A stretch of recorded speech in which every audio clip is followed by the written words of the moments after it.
Está no ar o Revista TST, o programa do Tribunal Superior do Trabalho com as principais notícias da semana. E hoje você confere. TST julga a possibilidade de uso dos valores do FGTS para pagamento de dívida trabalhista. Shopping em Goiânia terá que construir creche para filhos de empregadas das lojas. Vamos tirar dúvidas sobre compensação de jornada no quadro Quero Post. E veja também, Quinta Semana Nacional da Conciliação Trabalhista é realizada em todo o país. O Revista TST está só começando.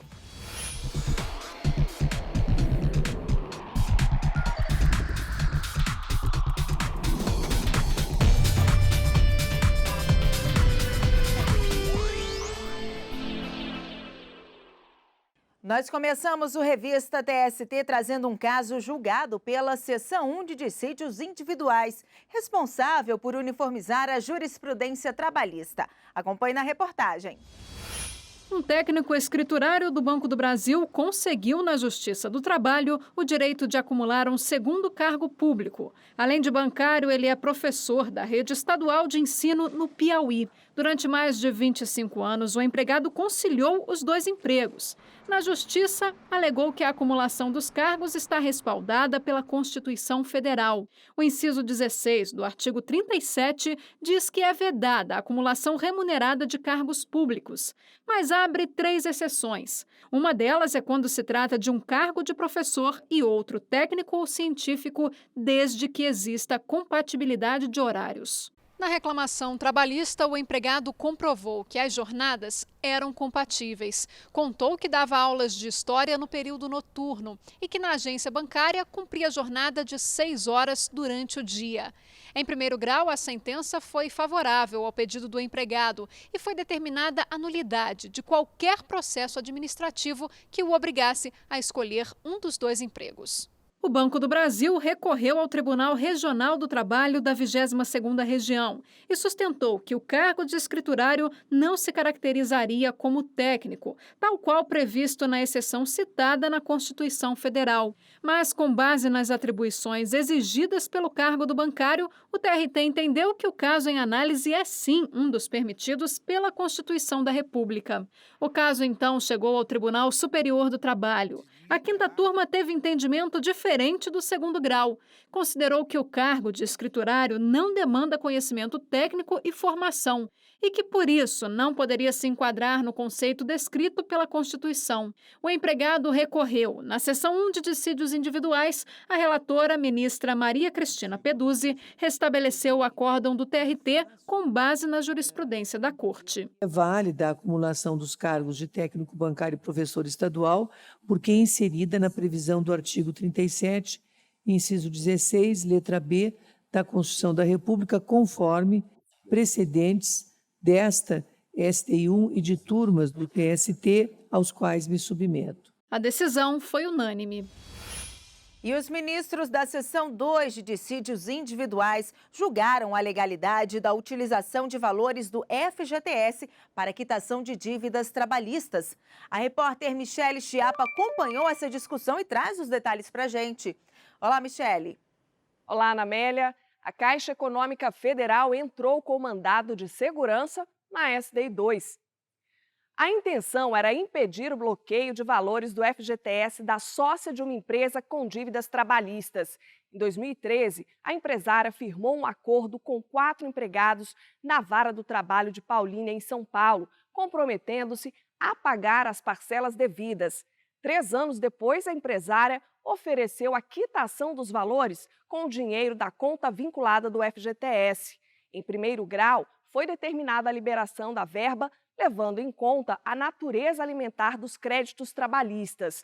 Porém, a Caixa Econômica, ao receber a ordem judicial, ingressou com mandado de segurança. Alegou que não havia previsão em lei para cumprir a determinação. Além disso, afirmou que a competência para os casos que envolvem o FGTS seria da Justiça Federal. Acompanhe os detalhes do julgamento na reportagem. O julgamento do caso na Seção 2 de Dissídios Individuais teve início em outubro do ano passado. Na ocasião, a relatora ministra Adelaide Miranda Arantes pediu vista para analisar melhor o processo, após o ministro Douglas Alencar ter votado a favor do mandado de segurança. O ministro aceitou cassar a decisão de liberação de depósitos do FGTS para o pagamento da dívida trabalhista. A relatora verificou que a Caixa Econômica insistiu no mandado de segurança com base na Lei 8.036 de 1990 do FGTS, que não prevê o saque do benefício para quitar dívida trabalhista. O banco também declarou que a conta vinculada do empregado no FGTS só pode ser movimentada em situações excepcionais e que, na condição de operador das contas, é responsável pela centralização, manutenção e controle dos recursos. Por fim, a Caixa Econômica Federal defendeu que deve observar rigorosamente o cumprimento dos critérios estabelecidos na lei. A relatora considerou cabível a ação e ressaltou que a legislação sobre o FGTS não prevê a hipótese em que o juízo, ao homologar a proposta de acordo, autoriza a expedição de alvarás para que as contas da sócia da empresa executada fossem movimentadas com o fim de quitar créditos trabalhistas. Eu concluí pelo conhecimento e provimento do recurso ordinário da Caixa para conceder a segurança a fim de determinar o imediato desbloqueio dos valores apreendidos na conta vinculada do Fundo de Garantia da sócia da empresa executada. Procedi, então, à alteração, à adequação do meu voto, e esse é o meu voto que agora consta aí no sistema. Ainda durante a sessão, o ministro Douglas Alencar, que abriu divergência no primeiro julgamento, reforçou que, embora o entendimento de primeiro e segundo grau tenha sido baseado em precedentes do Superior Tribunal de Justiça, que já se manifestou a favor do direcionamento dos créditos para quitar dívida trabalhista, a liberação do FGTS para essa finalidade não seria legal. Ocorre que, embora esses precedentes existam e toquem no STJ em questões ligadas ao cumprimento de obrigações alimentares típicas ou específicas ligadas à pensão alimentar, aqui na esfera trabalhista não se cogita dessa mesma espécie de obrigação. Lá, inclusive, pode haver a prisão civil do devedor. Aqui não se cogita de prisão civil do executado, do devedor de créditos trabalhistas. Por unanimidade, a SDI 2 aceitou o mandado de segurança impetrado pela Caixa Econômica Federal. Os ministros consideraram ilegal a expedição de alvará de liberação dos valores do FGTS para a quitação de dívida trabalhista. E depois do intervalo, compensação de jornada é a dúvida no quadro Quero Post.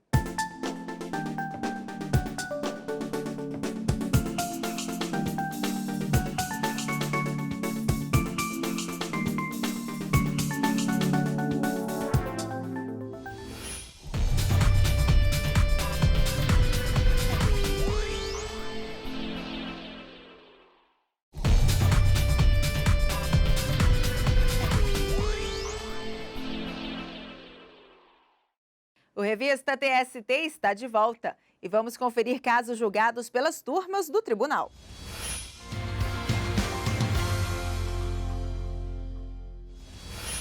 O giro de notícias começa pela segunda turma. Um operário da Fiat em Betim, Minas Gerais, será indenizado por ter sido submetido à revista com toques no corpo e nas partes íntimas. O Tribunal Regional do Trabalho da Terceira Região havia afastado a condenação. Entendeu que a conferência era feita de forma aleatória. Ao julgar o recurso de revista do montador ao TST, a relatora, ministra Delaide Miranda Arantes, ressaltou que a conduta da empresa expõe desnecessariamente o empregado e, de acordo com a jurisprudência do TST, a revista corporal ou que ingresse na esfera íntima do empregado justifica a reparação por danos morais.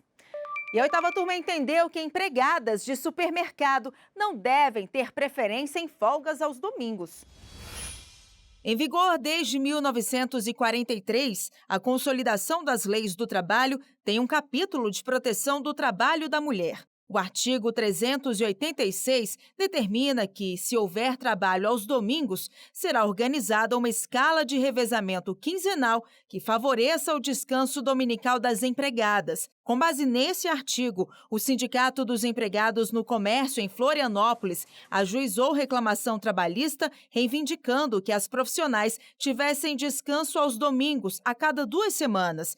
Mas o pedido foi negado em primeiro grau. O entendimento foi que o artigo 386 da CLT não foi recepcionado pela Constituição da República. O Tribunal Regional do Trabalho da 12ª Região, no entanto, reformou a sentença, atendendo ao pedido do sindicato. O caso chegou então à 8ª turma do TST. A relatora, ministra Dora Maria da Costa, observou que a Constituição da República considera homens e mulheres iguais em direitos e obrigações. Na decisão unânime, a 8ª turma entendeu que o artigo 386 da CLT contraria o princípio da isonomia, previsto no artigo 5º da Constituição Federal da República. Os ministros observaram ainda que a Constituição estabelece a proteção às mulheres mediante incentivos específicos e que, por isso, devem ser repelidas regras que possam desestimular o trabalho da mulher. A 5ª turma afastou multa imposta a frigorífico que não conseguiu preencher cota de empregados com deficiência ou reabilitados. De acordo com a defesa do frigorífico, foram várias as medidas adotadas para a contratação dessas pessoas. Teve até anúncio das vagas em jornal de grande circulação, mas sem sucesso. Para o relator do caso na 5ª turma, ministro Breno Medeiros, conforme a jurisprudência do TST, não é cabível a condenação quando a empresa tiver feito todos os esforços possíveis para o preenchimento das vagas previstas em lei. A decisão foi unânime. A 3ª turma determinou que a empresa responsável pelo Pátio Goiânia Shopping construa creche para empregadas das lojas. O Ministério Público do Trabalho entrou com uma ação civil pública pedindo que o shopping de Goiânia cumprisse o que determina o artigo 389 da Consolidação das Leis do Trabalho. O parágrafo 1º do artigo diz que os estabelecimentos em que trabalharem pelo menos 30 mulheres com mais de 16 anos devem ter local apropriado para os filhos durante o período da amamentação. Em defesa, a empresa sustentou que não tinha relação contratual com as empregadas das lojas e que o espaço deveria se destinar apenas às empregadas diretas do centro comercial. Alegou ainda que o shopping não é responsável pela venda de produtos ou serviços e apenas mantém contrato de locação com os lojistas. O Tribunal Regional do Trabalho da 18ª Região negou o pedido do MPT. Na decisão, o TRT considerou que o shopping não possuía mais de 30 empregadas com mais de 16 anos de idade e que não havia vínculo empregatício entre as profissionais das lojas e o centro comercial. O MPT então recorreu ao TST e a 3ª turma teve outro entendimento. O relator do caso, o ministro Agra Belmonte, explicou que o artigo 389 da CLT não pode ser interpretado de forma literal. Segundo o ministro, ainda que o shopping não seja o responsável pelas vendas de produtos ou serviços, ele é o responsável pela administração, pelo atendimento e pelos espaços comuns. Tem, assim, o dever de providenciar o local para a guarda e o aleitamento de crianças das empregadas, inclusive as das lojas. O shopping ele deve promover essa criação e manutenção das creches e, nesse caso, repassar o custo aos lojistas. Seria o mesmo que determinar que, que os lojistas em conjunto o fizessem. Dá no mesmo. Me parece que não há maiores problemas para que isso seja feito. Esse custo, então, a partir do momento da manutenção dessas creches, que são necessárias, né? É preciso que se dê uma solução para esse tipo de problema, o shopping pode repassar o custo para os lojistas através de rateio.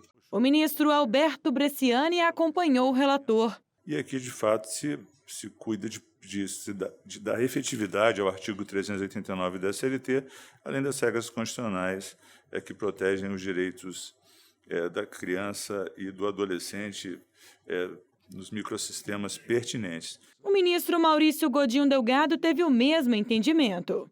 O shopping center é claramente um contexto de meio ambiente do trabalho. E o meio ambiente do trabalho ele é protegido não só por convenções internacionais, como expressamente pela Constituição, a qual vincula de uma maneira expressa o meio ambiente do trabalho ao meio ambiente em geral.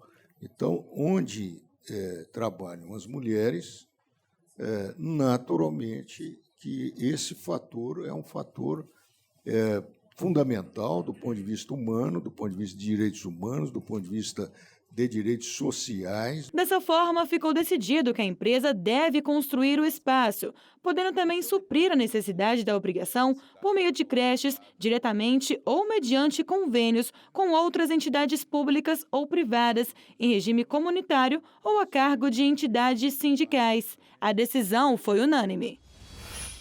E essa notícia da construção de creche no shopping em Goiânia repercutiu na página do TST no Facebook. Foram vários os comentários, entre eles o da Mari, que escreveu: "Parabéns pela iniciativa, reconhecimento da importância do funcionário."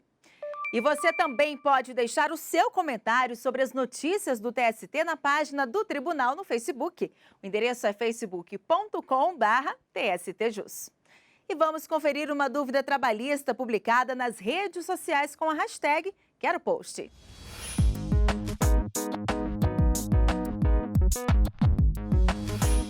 E a pergunta que chegou pra gente com a hashtag Quero Post é sobre compensação de jornada. O Paulo quer saber como compensar a jornada caso o trabalhador se ausente no último dia do mês. Veja na reportagem. Ana Luísa se acostumou a planejar viagens e compromissos mesmo fora do período de férias. É que o banco de horas dela quase sempre está positivo. A Ana trabalha em uma indústria farmacêutica e em períodos de inspeção na empresa, ela faz horas extras quase todo dia. Um esforço a mais que é recompensado depois. A cada 6 meses, ou eles pagam ou a gente tira essas horas. Geralmente a gente já fica lá de olho nas horas e a gente já conversa com o gestor, se a gente pode tirar em tal mês, que fica melhor pra gente, é tudo conversado. Essa conversa entre empregado e empregador é válida na hora de definir a compensação de jornada pelo banco de horas. Antes da reforma trabalhista, esse tipo de acordo só poderia ser implementado se combinado com o sindicato da categoria. Com a nova lei, a flexibilidade está maior. O ajuste das horas pode ser feito de 3 formas: em até 1 ano, por negociação coletiva, dentro de 6 meses, por acordo escrito entre empregado e empregador, e no mesmo mês, por acordo tácito, feito informalmente entre ambas as partes. Se o empregado faltar no último dia do mês, por exemplo, sem negociação prévia, ele corre risco de sofrer desconto no salário. Ela precisa ajustar antes com a empresa. Nesse caso, como ela não tinha ajustado antes, foi um imprevisto, ela vai ter que depender da compreensão da empresa e da possibilidade da empresa para concordar e que ela possa faltar e usar as horas extras que ela tem. Infelizmente, às vezes ela vai ter uma falta no contra-cheque, ainda que ela tenha um crédito de horas extras na casa. Além de ser necessário que empregado e empregador concordem com os dias e os horários de compensação da jornada, existe um limite de horas extras diárias que podem ser feitas. O artigo 59 da Consolidação das Leis do Trabalho admite até 2 horas extras por dia no banco de horas. Por que se buscou isso? Além de ter uma questão de exaustão do trabalhador física, né, e esse excesso de horas extras compromete a dedicação dele à família, né, a dedicação dele aos estudos, quando ele estuda. E estudos também demonstram que há um aumento do número de acidentes de trabalho proporcional ao número de horas extras. Quando a pessoa está mais cansada, né, ao final da jornada e tal, ela fica mais desatenta, ela fica mais sujeita ao acidente de trabalho. E o acidente de trabalho é uma chaga para a pessoa, para a família e para a sociedade. E no próximo bloco, 5ª Semana Nacional da Conciliação Trabalhista é realizada em todo o país.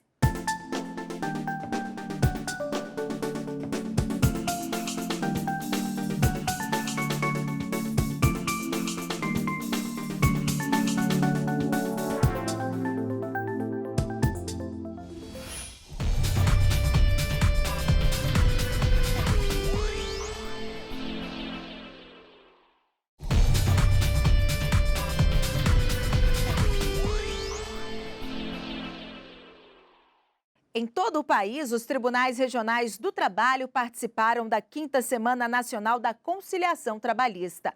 O evento, promovido pelo Conselho Superior da Justiça do Trabalho, proporciona, por meio de solução amigável, maior celeridade ao encerramento de conflitos trabalhistas. Veja como foi. Mais de 28 mil acordos em todo o país, mais de R$1 bilhão movimentados. Esse é o saldo da 5ª Semana Nacional da Conciliação Trabalhista. A abertura foi no Tribunal Regional do Trabalho da 1ª Região, no Rio de Janeiro, e contou com a presença do vice-presidente do Tribunal Superior do Trabalho, ministro Renato de Lacerda Paiva. Desde sempre foi e tem sido o papel da Justiça do Trabalho a pacificação social. E, para tanto, nada mais eficiente do que a solução dos conflitos através do diálogo e da solução compartilhada. Os 24 TRTs uniram esforços em uma semana de muito trabalho. Em Brasília, um dos casos resolvidos foi o processo entre o Alexandre e o Banco do Brasil. A ação do Alexandre, a gente entrou com uma reclamação trabalhista, né? Pois ele havia sido aprovado num concurso. E aí, desde 2014, o processo ainda estava pendente de recurso e o recurso ainda não havia sido julgado.